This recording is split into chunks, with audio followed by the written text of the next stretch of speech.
Hello friends, നമസ്കാരം. Exhaust fan റിപ്പയറിങ്ങിന്റെ രണ്ടാമത്തെ വീഡിയോയിലേക്ക് എല്ലാവർക്കും സ്വാഗതം. ഞാൻ പഴയ ബെയറിങ്ങിന്റെ നമ്പർ നോക്കിയിട്ട് പുതിയ ബെയറിംഗ് കടയിൽ നിന്ന് മേടിച്ചുകൊണ്ട് വന്നിട്ടുണ്ട്. രണ്ട് സൈഡിലും റബ്ബർ സീലുള്ള ബെയറിംഗാണ് മേടിച്ചിരിക്കുന്നത്.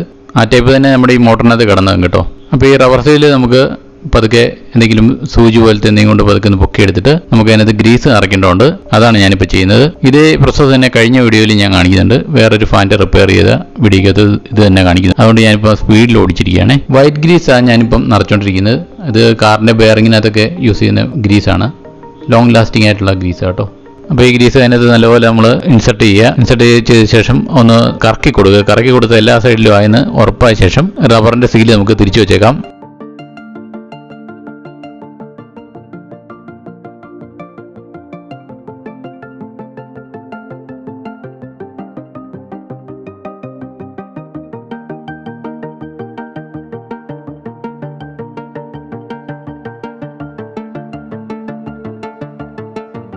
ഇനി ഈ ബെയറിംഗ് നമുക്ക് ഹൗസിങ്ങിലേക്ക് ഇൻസെർട്ട് ചെയ്തേക്കാം. അപ്പോൾ ഹൗസിങ്ങിൻ്റെ അകത്തുനിന്ന് കേട്ടോ ഞാൻ ബെയറിംഗ് വെക്കുന്നത്, വെളിയിൽ നിന്നല്ല. അകത്തുനിന്ന് ബെയറിംഗ് വെച്ചിട്ട് നമുക്ക് പുതിയ ബെയറിംഗ് അതിലേക്ക് ഇറക്കി വെച്ചിട്ട് പഴയ ബെയറിംഗ് അതിന് മുകളിൽ വെച്ചിട്ടാണ് ഞാൻ ഈ ചുറ്റി കൊണ്ട് തട്ടി കൊടുക്കുന്നത്. ആ ഒരു ഹൗസിങ്ങിൻ്റെ ലെവലിൽ കറക്റ്റ് ആകുന്ന പോലെ നോക്കിയിട്ട് പതുക്കെ തട്ടി കൊടുക്കുകയാണ്. അപ്പോൾ രണ്ടാമത്തെ കവറിനകത്ത് പകുതി വെളിയിലോട്ട് തള്ളിയിരിക്കുന്ന രീതിയിലാണ് ബെയറിംഗ് ഇരിക്കുന്നത് കേട്ടോ. അത് നമ്മൾ അലൈൻ ചെയ്യുമ്പോൾ ബാക്കി കുറച്ചുകൂടി തട്ടി കൊടുത്ത് അതിൻ്റെ അലൈൻമെൻറ്റ് കറക്റ്റ് ആക്കാനുണ്ട്. അതുകൊണ്ടാണ് ഇപ്പം ഞാൻ അഴിച്ചെടുത്തപ്പം ഉള്ള ആ ലെവലിൽ തന്നെയാണ് ആ ഒരു ബെയറിങ് ഇപ്പോൾ ഫിറ്റ് ചെയ്തിരിക്കുന്നത്. കുറച്ച് തള്ളി വെളിയിലേക്ക് അപ്പോൾ തടി കൊണ്ട് അടിച്ചു കൊടുത്താൽ മതി, അത് കയറിയെന്നുള്ളൂ. ഇനിയിപ്പോൾ ഈ ആക്സിലിൽ നിറച്ച് തുരുമ്പുണ്ട് കേട്ടോ. ആ തുരുമ്പ് നമുക്ക് ചുരണ്ടി കളഞ്ഞിട്ട് കുറച്ച് ഗ്രീസൊക്കെ തേച്ച് സ്മൂത്താക്കി എടുക്കണം. പിന്നെ നമുക്ക് ഇതിൻ്റെ ആക്സിൽ ഇൻസെർട്ട് ചെയ്തേക്കാം.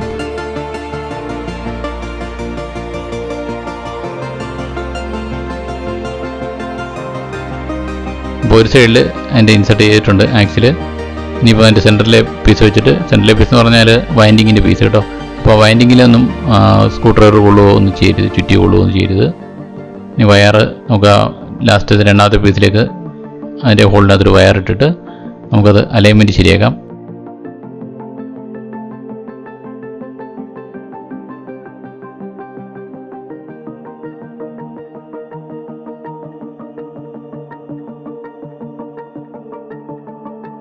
ഇപ്പോൾ ഞാനിപ്പോൾ ചെയ്യുന്നത് തടി കൊണ്ട് പതുക്കെ തട്ടി കൊടുക്കുകയാണ് ചെയ്യുന്നത് കേട്ടോ.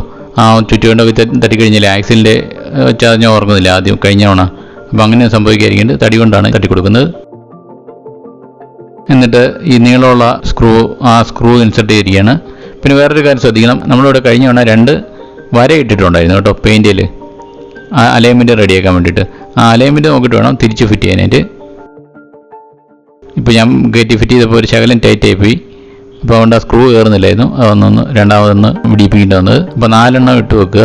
4 എണ്ണം ഇട്ട് വെച്ചിട്ട് നമുക്ക് പതുക്കെ ടൈറ്റ് ചെയ്ത് കറക്റ്റാക്കാം. ഈ മോട്ടർ അലൈൻ ചെയ്യുമ്പോൾ ശ്രദ്ധിക്കേണ്ട കാര്യം എന്താ വെച്ചാൽ നമ്മളത് 2 സൈഡും ചേർക്കുമ്പോഴേ അതിൻ്റെ ആ ആക്സിൽ കറങ്ങുന്നുണ്ടോ ശ്രദ്ധിക്കണം. നല്ല ഫ്രീ ആയിട്ട് കറങ്ങുന്ന രീതിയിൽ എത്തുന്നവരെ നമ്മൾ പതുക്കെ തട്ടിക്കൊടുത്ത് അത് കറക്റ്റാക്കണം.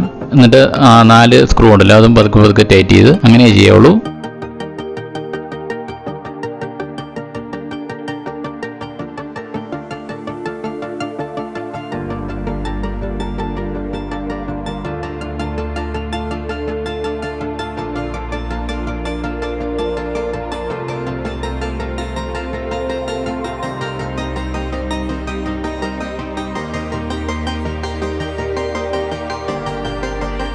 ഇനി ആ ബെയറിങ്ങിൻ്റെ മുകളിലുള്ള കവർ നമുക്ക് ഇൻസെർട്ട് ചെയ്തേക്കാം. അപ്പോൾ അത് ടൈറ്റ് ചെയ്യുമ്പോൾ അറിയാം ഇതിൻ്റെ അലൈൻമെൻറ്റ് കറക്റ്റ് ആണോ ഇല്ലയോ എന്ന്. ഇപ്പോൾ ഇനി ഒരു കുറച്ചുകൂടി ഒന്ന് ഇറങ്ങാനുണ്ടെന്ന് തോന്നുന്നു കേട്ടോ. നോക്കാം, വേണമെങ്കിൽ നമുക്ക് തട്ടിക്കൊടുത്ത് കറക്റ്റാക്കേണ്ടതുണ്ട്.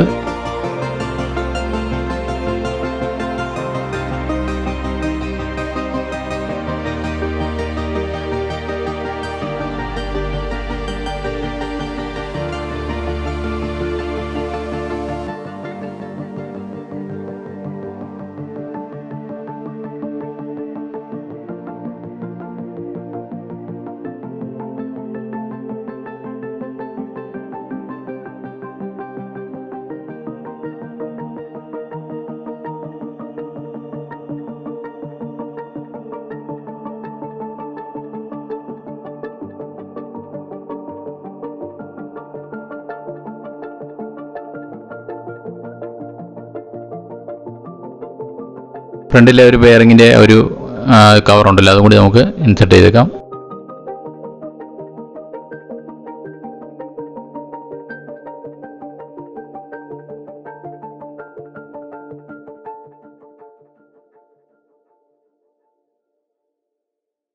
ഞാനിവിടെ ഓരോ സ്ക്രൂവും പതുക്കെ പതുക്കെ ടൈറ്റ് ചെയ്യാണ്.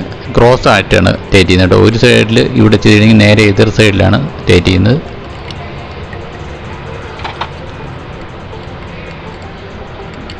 ഇനി നമുക്കത് കറക്കി നോക്കാം. ആക്സിൽ കുറച്ച് ബലം ഉണ്ടെങ്കിൽ അത് നമുക്ക് അഡ്ജസ്റ്റ് ചെയ്ത് കൊടുക്കണം. സ്ക്രൂ ലൂസാക്കി കൊടുക്കണം, അല്ലെങ്കിൽ നമുക്ക് ടൈറ്റ് ചെയ്ത് കൊടുക്കണം. അപ്പോൾ അതിൻ്റെ ആക്സിലിൻ്റെ കറക്കം പോലെയാണ് അത് അഡ്ജസ്റ്റ് ചെയ്യേണ്ടത് കേട്ടോ.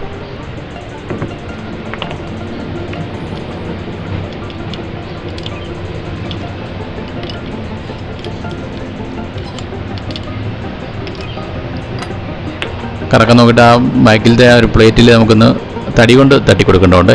തടി കൊണ്ട് തട്ടാവുള്ളൂ. അത് അലൈൻമെൻറ്റ് കറക്റ്റാക്കാൻ വേണ്ടി കുറച്ചുകൂടി ഒന്ന് തട്ടി കൊടുത്തു കഴിഞ്ഞാൽ ശകലൂടെ ലൂസായി കിട്ടും. അപ്പം കുറച്ചുകൂടി ഇറങ്ങേണ്ടതുണ്ടായിരുന്നു. ഇപ്പം വലിയ കുഴപ്പമില്ലാതെ കറങ്ങുന്നുണ്ടെന്നാണ് എനിക്ക് തോന്നുന്നത്. അതിനൊരു കറക്കം എന്ന് വെച്ച് കഴിഞ്ഞാൽ നമ്മളൊന്ന് കറക്കി വിട്ട് കഴിഞ്ഞാൽ ശകലം നേരം ഒന്ന് കറങ്ങണം. അത്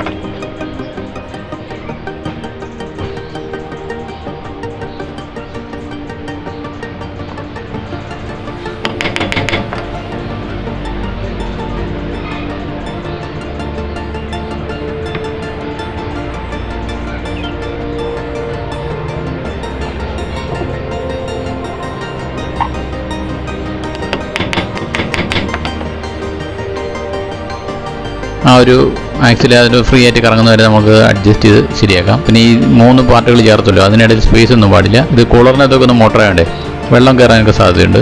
അപ്പോൾ നല്ല ടൈറ്റായിട്ട് വേണം ചെയ്യാനായിട്ട്. അലൈൻമെൻറ്റ് കറക്റ്റ് ആകുമ്പം എല്ലാ ഭാഗവും നല്ല ടൈറ്റായിട്ട് ഇരിക്കുന്നതായിരിക്കും.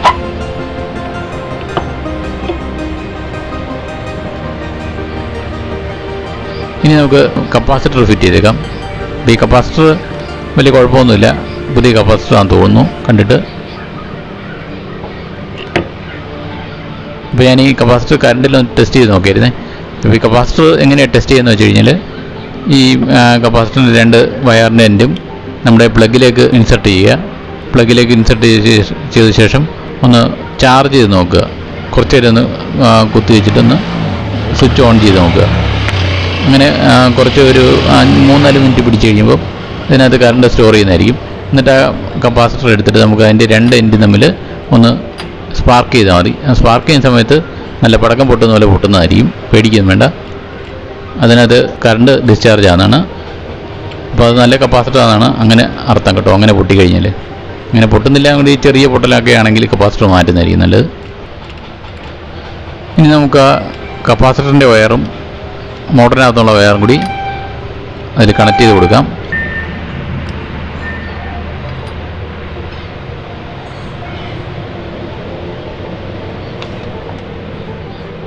അപ്പോൾ അതിൻ്റെ എൻ്റെയൊക്കെ ഞാൻ നല്ലപോലെ ക്ലീൻ ചെയ്തിട്ടാണ് ചെയ്യുന്നത്, നല്ല കണക്ഷൻ കിട്ടാൻ വേണ്ടിയിട്ട്. അപ്പോൾ ഇത് തമ്മിൽ നമുക്ക് പിരിച്ചു വെച്ച ശേഷം, എടുത്തതും പിരിച്ച് തന്നെയായിരുന്നു കേട്ടോ, അഴിച്ചെടുത്തപ്പോൾ പിരിച്ച് തന്നെ ഇരുന്നത്. പിരിച്ചു വെച്ച ശേഷം നമുക്ക് ഇൻസുലേഷൻ ടേപ്പ് ചുറ്റി കൊടുക്കാം. ആ വയറുകൾ തമ്മിൽ ഷോർട്ടാകാതിരിക്കാൻ വേണ്ടിയിട്ടാണ് അങ്ങനെ ചെയ്യുന്നത്.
ഇനി ആ ലാസ്റ്റ് ആയിട്ടുള്ള ബോട്ടം കവർ ഇൻസെർട്ട് ചെയ്യാം. ഇത് കപ്പാസിറ്ററിൻ്റെ കവറാണ് ഈ കാണുന്നത്.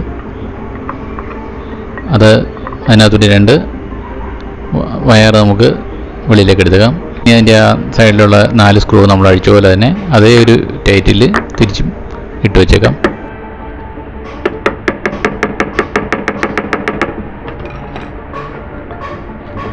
എല്ലാ ഹോളിലും സ്ക്രൂ ഇട്ട് കഴിഞ്ഞാൽ മാത്രമേ ടൈറ്റ് ചെയ്യുള്ളൂ.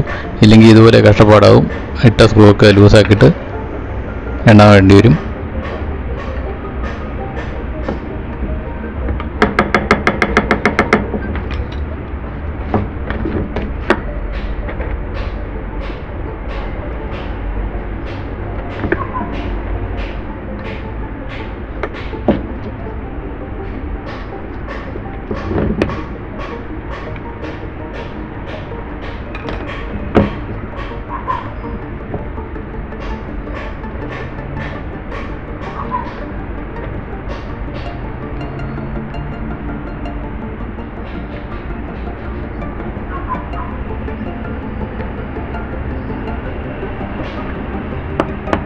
അപ്പോൾ ആ സ്ക്രൂ ഒക്കെ ആയിട്ടിട്ടുണ്ട്. ഇനി നമുക്ക് ആ ഫാന് തിരിച്ച് ഫിറ്റ് ചെയ്തേക്കാം. ആ ഫാനിന് ഞാൻ പെയിൻ്റ് അടിച്ചു കേട്ടോ. ആ പെയിൻ്റ് അടിക്കുന്നതൊന്നും ഞാൻ കാണിച്ചിട്ടില്ല. ആ പെയിൻ്റ് അടിക്കുന്നതൊക്കെ എല്ലാവർക്കും അറിയാവുന്ന കാര്യമല്ലേ. എന്നിട്ട് അതിൻ്റെ ആ സ്ക്രൂ അങ്ങ് ഫിറ്റ് ചെയ്യുക. ആ ആക്സിലൊരു ഹോളുണ്ട് കേട്ടോ സ്ക്രൂ ഫിറ്റ് ചെയ്യാനായിട്ട്. അതിലേക്കാണ് ആ സ്ക്രൂ ഇടുന്നത്. 10ൻ്റെ ഒരു ബോൾട്ടാണ് കേട്ടോ. അത് സ്ക്രൂ അല്ല, ബോൾട്ടാണ്. അപ്പോൾ ആ ബോൾട്ട് നല്ലപോലെ ടൈറ്റ് ചെയ്ത് കൊടുക്കണം കേട്ടോ, അല്ലെങ്കിൽ കറങ്ങി തെറിക്കാനുള്ള സാധ്യതയുണ്ട്. എന്നിട്ട് നമുക്ക് മുകളിൽ അഴിച്ചെടുത്ത പോലെ തന്നെ ശരിക്കും പറഞ്ഞ ഒരു പിന്നാണ് അവിടെ ഇൻസെർട്ട് ചെയ്യേണ്ടത്. നമ്മൾ ആ സീലിംഗ് ഫാൻ്റെയൊക്കെ അഴിച്ചപ്പോൾ ഒരു പിന്ന് ഓർക്കുന്നില്ലേ. അപ്പം ആ വീഡിയോ കാണാത്തവരൊക്കെ കാണണം കേട്ടോ. സീലിംഗ് ഫാൻ റിപ്പയർ ചെയ്യുന്നതിൻ്റെ ഒരു വീഡിയോ ഉണ്ട്, അതിൻ്റെ വയറിംഗ് ചേഞ്ചിൻ്റെ വീഡിയോ ഉണ്ട്. അപ്പോൾ അതൊക്കെ കാണണം. അപ്പോൾ കുറച്ചുകൂടി കാര്യങ്ങൾ മനസ്സിലാവും.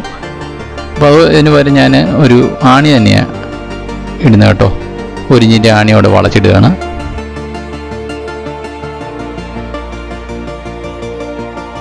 ഇനി ഞാൻ മോട്ടർ അവിടെ ഫിറ്റ് ചെയ്തേക്കാം. ഇപ്പോൾ ഇതിനകത്ത് ക്യാബിനകത്ത് മോട്ടർ കൊണ്ട് ഞാൻ ഫിറ്റ് ചെയ്തിട്ടുണ്ട്. ക്യാബിനൊക്കെ ഫുള്ള് പെയിൻ്റ് അടിച്ച് പുതിയ പോലെ ആക്കിയിരിക്കുകയാണ്. അപ്പോൾ ആ ക്യാബിൻ്റെ അടിയിൽ വെള്ളം നിറച്ചിട്ടിരിക്കുക കേട്ടോ. അതൊരു 10 ബക്കറ്റ് വെള്ളമെങ്കിലും കാണും ആ ക്യാബിൻ്റെ അടിയിലായിട്ട്. അത് ഫുള്ളായിട്ട് ഫില്ല് ചെയ്തിട്ടുണ്ട്. ഇനി നമുക്ക് മോട്ടർ ഒന്ന് ഓൺ ചെയ്ത് നോക്കാം. പിന്നെ ഇവിടെ ഒരു സ്വിച്ച് ഉണ്ട്. ആ സ്വിച്ച് അതിൻ്റെ പമ്പ് കൺട്രോൾ ചെയ്യുന്നതാണ്. പമ്പ് ഞാൻ ഓഫ് ചെയ്തു, ഇല്ലെങ്കിൽ ആ നിലത്തെല്ലാം വെള്ളം തെറിക്കും. സൈഡ് കവർ വെച്ചിട്ടില്ലല്ലോ, സൈഡ് ഓപ്പൺ അല്ലേ.